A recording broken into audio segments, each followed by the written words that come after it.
My name is Margaret Foster, and I am 74 years old. I have lived long enough to understand one simple truth about people. Love can bring out the best in them, but money brings out everything they've been hiding. I learned that lesson years ago when my late husband, Robert, left behind a fortune, a quiet, carefully managed inheritance worth $10 million. It wasn't money we flaunted. It wasn't money we talked about. It was simply the life work of a man who believed in building something for his family's future, not for their greed. For a long time, I kept that inheritance untouched, hidden, and sacred. Not because I didn't trust my daughter Elaine, but because I feared the world she lived in. The world is not as gentle as it used to be. People don't always love you for who you are. They love what you can give. Elaine was my only child. Sweet, soft-spoken, bookish. She lived in her heart more than in the real world. When her father passed away, she folded into herself, like a wounded bird hiding under its own wing. I promised Robert I would protect her always. And for years, I did. I stayed close. I cooked for her. I helped her pay rent. I visited on weekends and bought groceries when she was too busy. I was her anchor. But one day, she told me she had met someone. His name was Henry Carter, a charming young man with easy smiles and stories that sounded too perfect to be true. He worked in insurance, though somehow he never spoke clearly about what exactly he did. He dressed well, talked well, presented himself like a gentleman, but every time he shook my hand, something inside me felt wrong. Mothers understand these things. We don't always have proof. We don't need it. The heart warns us in whispers long before the world reveals the truth. Weeks passed, and suddenly Elaine announced that she and Henry were planning to get married. Not in a year, not in 6 months, not even in 2, but in a week. I asked gently, why the rush? She said something vague about soul connections, timing, and how they didn't want to waste their lives. I nodded, but inside, my heart sank. I asked when the wedding would be. Elaine smiled and said, "Don't worry, Mom. You'll know everything soon." But I didn't know.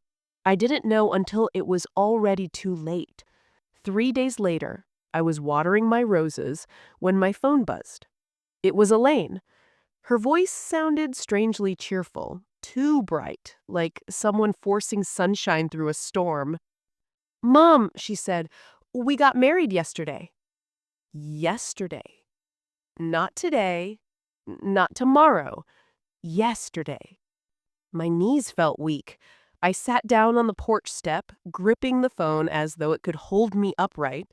She continued talking, babbling about how beautiful the moment was, how intimate, how perfect.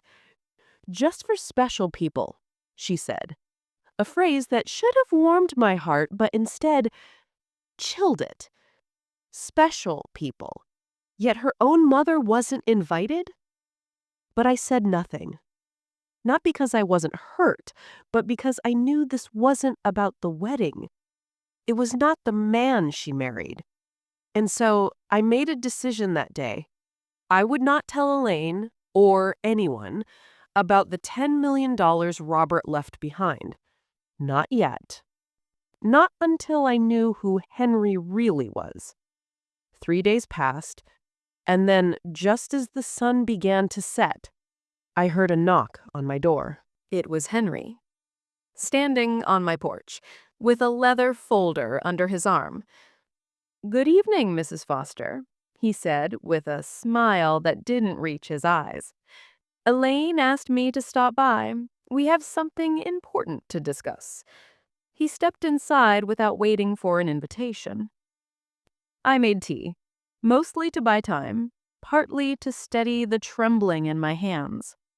He sat at my table, crossed his legs, and pulled out papers.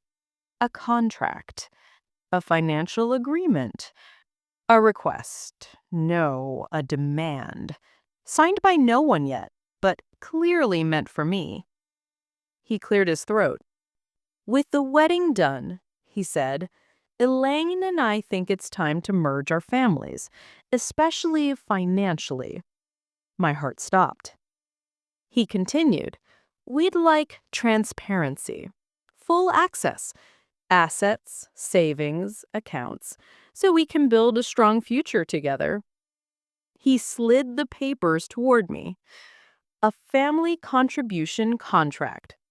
Legal sounding, neat, polished, designed to trick elderly women into signing away everything. He had done this before. I could see it in his confidence, in his lack of fear, in the way he didn't blink when he said, You're a widow now, Mrs. Foster. You shouldn't be managing large sums alone. I looked him in the eye, calmly, slowly, and said, I don't think you understand, Henry.